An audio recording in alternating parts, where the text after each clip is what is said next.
Coucou les enfants, c'est vendredi, c'est le dernier jour de la semaine et après c'est un long week-end qui commence.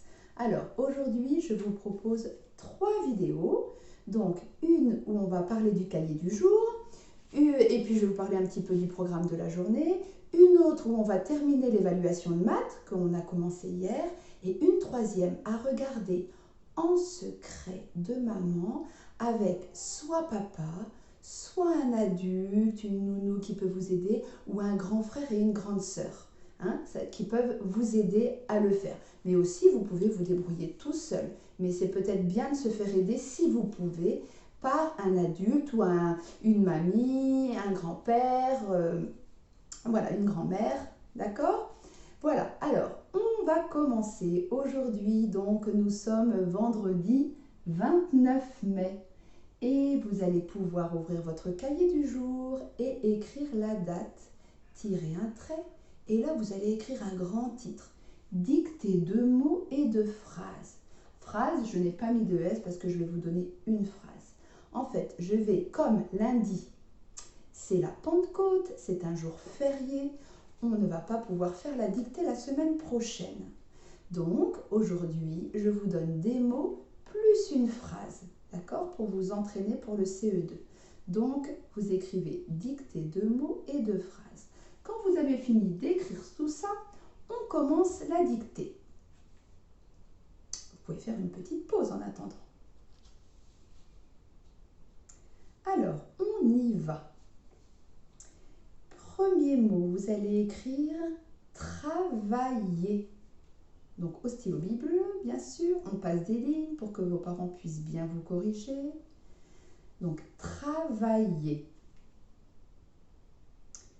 Une volaille. Une volaille. Faites une petite pause à chaque mot pour avoir le temps de l'écrire. La médaille. La médaille. Petite pause. La paille. La paille. Une petite pause. La taille. La taille. La maille. La maille. Attention, là, je vous ai donné que des noms féminins. D'accord, petit indice. Attention, on commence maintenant les noms masculins. Un portail. Un portail. Le vitrail. Le vitrail. N'hésitez pas à faire des pauses. Un éventail. Un éventail. Et le dernier, un chandail. Un chandail. Alors, je relis tous les mots et après je vous donnerai une phrase. Donc, regardez bien, lisez avec moi, voir si vous n'avez pas oublié un mot et corrigez si vous pensez qu'il y a des petites fautes. Je redis tout. Travailler. Une volaille. La médaille. La paille. La taille. La maille. Un portail. Le vitrail. Un éventail. Un chandail. Et maintenant, je vous donne une phrase.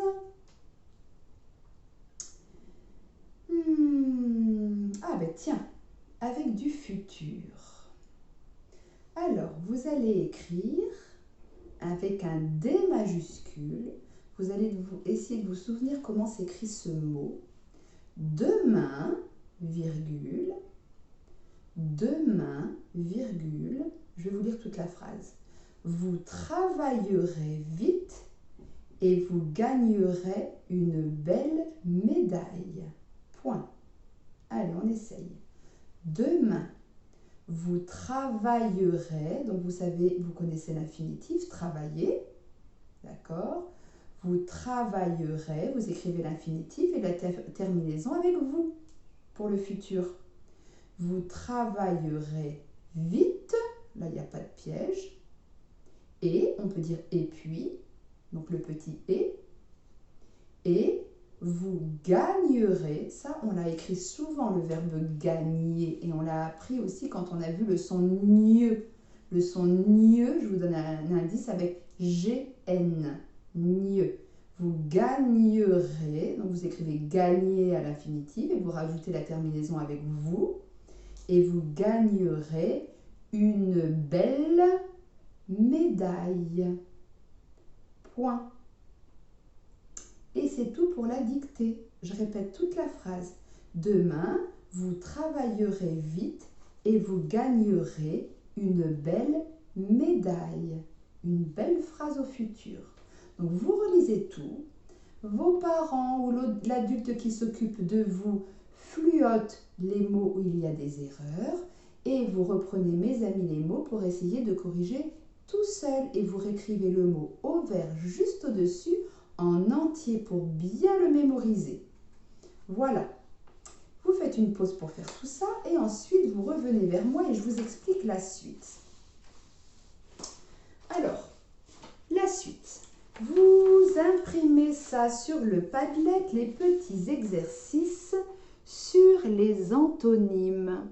Alors, il faut que vous repreniez la petite feuille que vous avez vue. Ça doit être lundi ou mardi, je ne sais plus. Peut-être mardi. Oui, ça doit être mardi. Que vous avez lu mardi sur les aventures de Madame Contraire, parce que justement, ce petit exercice, il est en lien justement avec cette histoire. Et on vous demande de trouver le contraire de chaque mot surligné en clair dans le texte. Donc le mot qui est surligné en jaune, que vous voyez surligné en jaune ici, on vous les a, vous allez les regarder et vous allez observer les exemples avant de commencer. Par exemple, regardez les exemples. Allumer, le contraire, éteindre. Après-midi, matin. Début, fin. Alors, on vous demande de trouver le contraire de non. D'accord? Qui est là. Trouvez le contraire de non. On vous demande de trouver le contraire de affreuse. On vous demande de trouver le contraire de détester. On vous demande de trouver le contraire de maigre. On vous demande de trouver le contraire de petit. On vous demande de trouver le contraire de bonne, s'ennuyer, rester, jour et malheur. Toutes les réponses sont dans le texte, vous allez les trouver.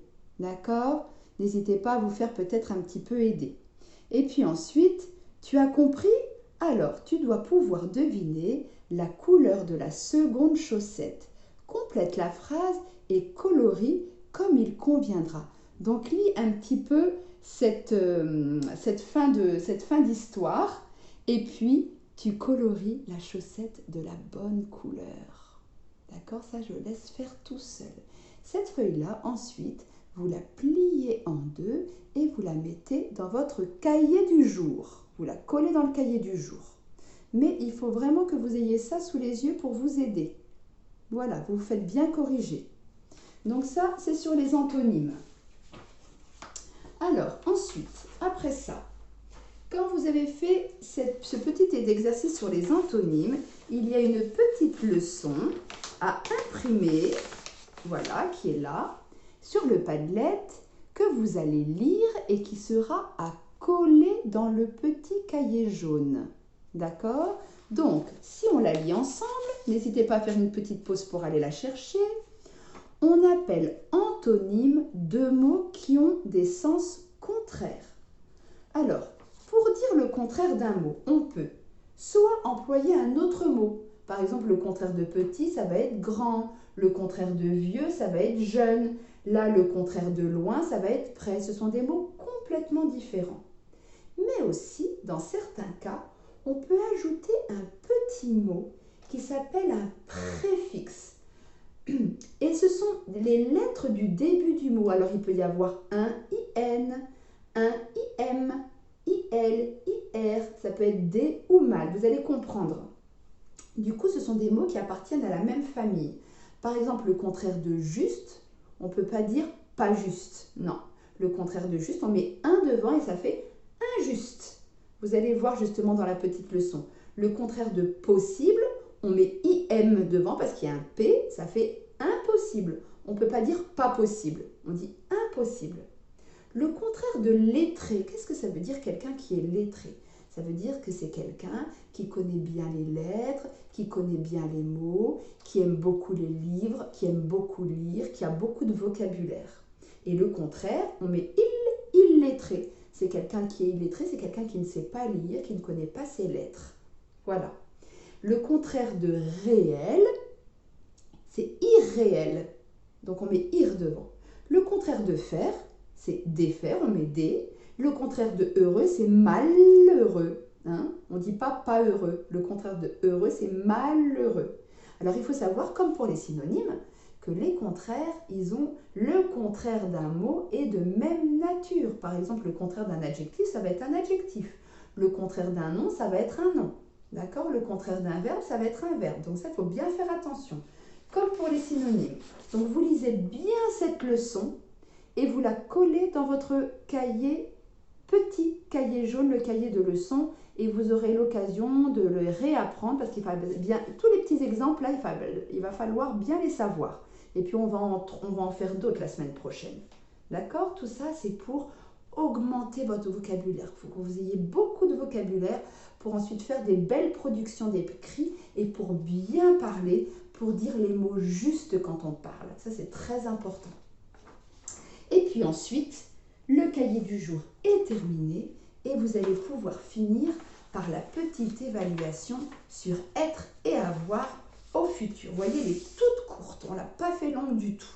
Donc elle est comme ça, vous avez 10 minutes pour la faire, vous ne vous faites pas aider d'un adulte, vous faites tout seul.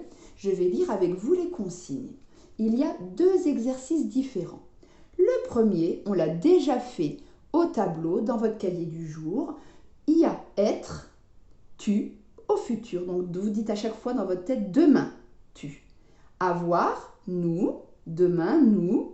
Avoir, il avec un S. Et être, il, sans S. Donc ça, on l'a déjà fait dans le cahier du jour. Et puis ensuite, ça aussi on l'a déjà fait, vous allez devoir conjuguer au futur les verbes entre parenthèses. À chaque fois, c'est être ou avoir, il n'y a pas de verbe en ER, d'accord? Et à chaque fois, dites-vous dans votre tête demain. Nous, triste quand il partira demain, avec le verbe être que vous devez conjuguer au futur. Donc vous regardez bien chaque fois le verbe entre parenthèses, on vous l'indique, d'accord? Je vous lis la suite. Vous, avoir mal aux dents si vous mangez trop de bonbons. Demain, je, être fatigué car je me suis couché tard. Tout à l'heure, il, avoir le temps de jouer avec moi. Elle, avec un S, attention, être en retard si elle continue à traîner. L'année prochaine, tu, avoir une voiture neuve. Donc, vous me faites cette petite évaluation-là. Vous mettez bien votre nom en haut. Vous relisez bien, c'est important la relecture, de bien relire. Même nous les adultes, quand on envoie un courrier, quand on écrit quelque chose, pour vérifier qu'il n'y ait plus d'erreur, on relit, même quand on est adulte. C'est très important de relire. Donc vous relisez et après vous donnez à papa et maman qui me l'enverront sur la Dropbox. D'accord? Donc voilà pour cette première vidéo. Juste vous dire qu'il y a de l'anglais. Donc, vous revoyez la petite chanson Fruit Salad. Normalement, vous devez commencer à bien la savoir. Et puis, si vous n'avez pas eu le temps de faire la salade de fruits, peut-être que vous avez le temps aujourd'hui ou ce week-end. Et à chaque fois de parler anglais pour faire votre salade de fruits, de dire les fruits en anglais. Et puis, vous avez aussi la lecture. Je pense que là, on va arriver à la fin du livre. Je crois que c'est la fin du livre, c'est ça. Et donc, pareil, vous lisez la fin du livre et puis on vous pose des petites questions à l'oral et vous répondez à l'oral par une phrase. Et puis ensuite, vous avez aussi MHM, en plus de l'évaluation, vous avez MHM et vous allez voir que là, ce n'est pas un diaporama, c'est une petite vidéo que vous devez avancer. Vous allez entendre une voix et vous avez des petits exercices à faire avec MHM. Donc vous allez voir que le support a changé. Du coup, ça va être une petite découverte pour vous. C'est bien aussi de changer un petit peu pour ne pas se lasser. Donc voilà, j'ai trouvé un autre document qui est très très bien pour avancer dans MHM et on arrive au module 18, séance 1. Voilà, donc ça vous suivez, vous avez besoin de votre ardoise. Tout se fait à l'écrit, à l'oral, vous allez avoir aussi des petites vidéos. Donc vous suivez exactement la petite vidéo. Voilà. Et bien on se retrouve dans deuxième vidéo pour faire l'évaluation sur les mathématiques. À tout de suite les petits loups.